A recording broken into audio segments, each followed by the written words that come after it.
What's up, guys? Orion here. You know, I wasn't really planning on making a video today, but I just felt led to.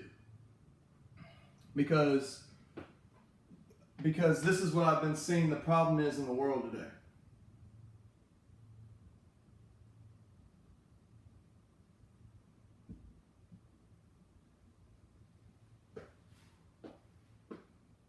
Wouldn't you say? Wouldn't you say? This thing right here gets in everybody's way.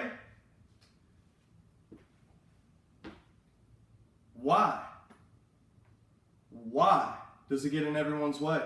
Why does someone's mind get in the way of what you want?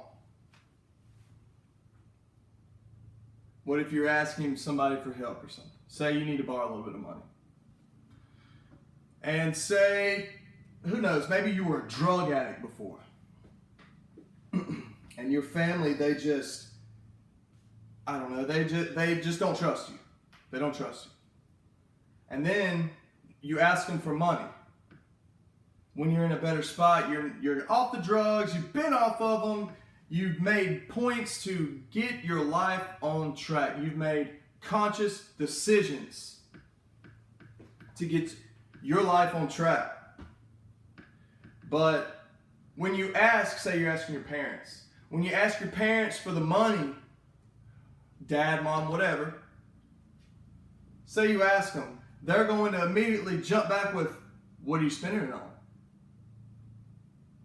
Well, if they know anything about you, they would know. If they try to understand you, they would know. But you know what gets in the way of them understanding you?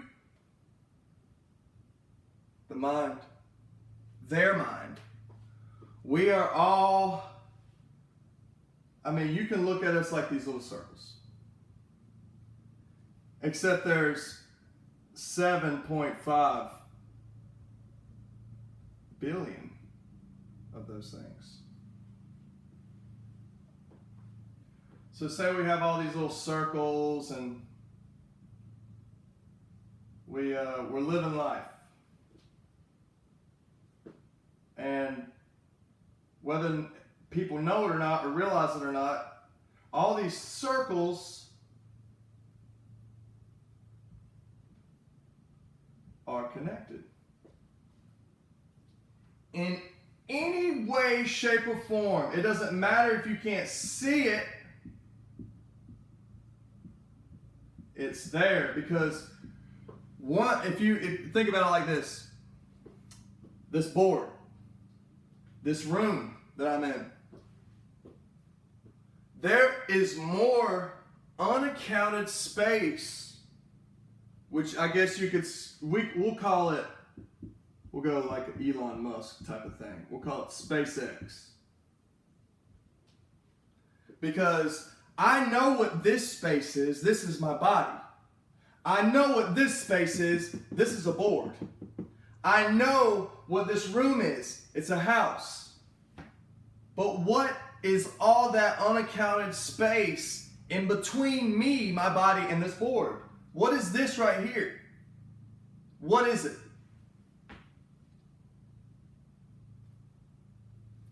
Well, you start to think about it, it says, we're a lot like electricity.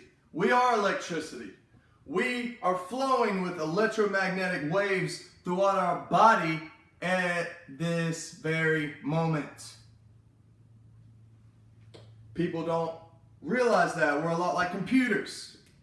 We're a lot like computers. Now, I'm not a great artist or anything, but we'll just say that this is the mind. We'll just say that this is the mind because we have all these little sections of it. And so we have the mind. Sorry for the illustration, but we have the mind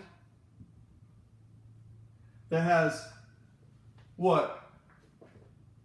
Electrical impulses that we could call emotions. Kind of similar to an electric, or an electronic, I should say. Mail. Email.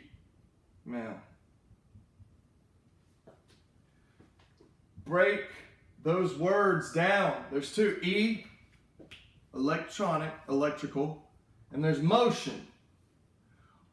All is motion. All is vibrating, whether you realize it or not. Whether you want to admit it or not, it is true. We are all vibrating on such a frequency that it manifests in the flesh. It manifests into this board. It manifests into this shell. I like to look at this shell right here, the point of it. This right here, this is where nothing or something met the physical. That little point right there. And it spiraled into this beautiful shell.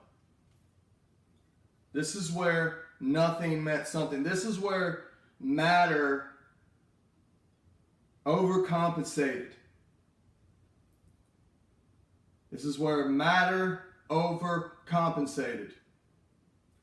Because now we've manifested into things. Now we've manifested things. Now we've manifested into beings. And that's the way the cookie crumbles. A lot of you aren't exposed to this kind of teaching. So when you first hear me, you're going to be like, whoa, what is he talking about? But guys, we're just like computers. We have programs in our mind. Our mind is the biggest. I got to write this one down. Our mind is the biggest, most powerful processor. We have a processing unit that we process things that come from our audio units, our visual units, our other audio units. We have listening units, and we have projecting units. We're just like computers, guys. And guess what? We've been programmed the wrong way. We have. Your parents programmed you the wrong way. They have. They didn't know it. Now the 1% out there, they're excluded from this. But the hard-working, middle-class individual and their family.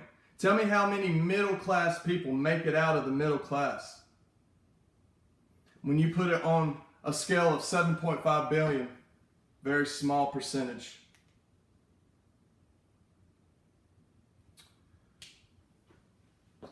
Let's start to reprogram ourselves. Why do you think that you have to clock in a 9-to-5 job? Because your parents told you. You don't have to do that. Find something you love. Find something where you can give back to the world. Find something where you, instead of asking yourself, like Bob Proctor says, instead of asking yourself, how can I get? Ask yourself, what can I give? If we can start asking ourselves, what can I give? That's grounds for change. Drastic, positive, renewing change. It's true. Let's get on board. If you didn't get everything that I was talking about in this first bit, or with your first listen, I'm sorry, mumbling my words together. If you didn't get everything in the first view of this video, go back, rewind it, listen to it again. Maybe something will stand out because you'll learn something about yourself if you read it once, or you watch it once, or you do it once. But if you go back and read it once, read it not just once, but twice, maybe 3 times, you'll find out things that were there that you couldn't point out in your first view. And that is the kind of mentality that people need to start having. Take a second look, take a third look, take a fourth, fifth, take however many looks you have to. Do it your entire life. You'll learn a lot.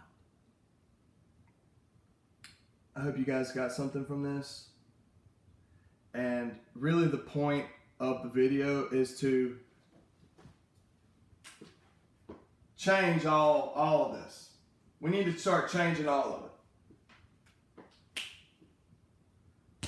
If we can change all of that, we can change this. This being us, this being inside of us. And if we can change what's inside of us, we can change what's outside of us. Thank you.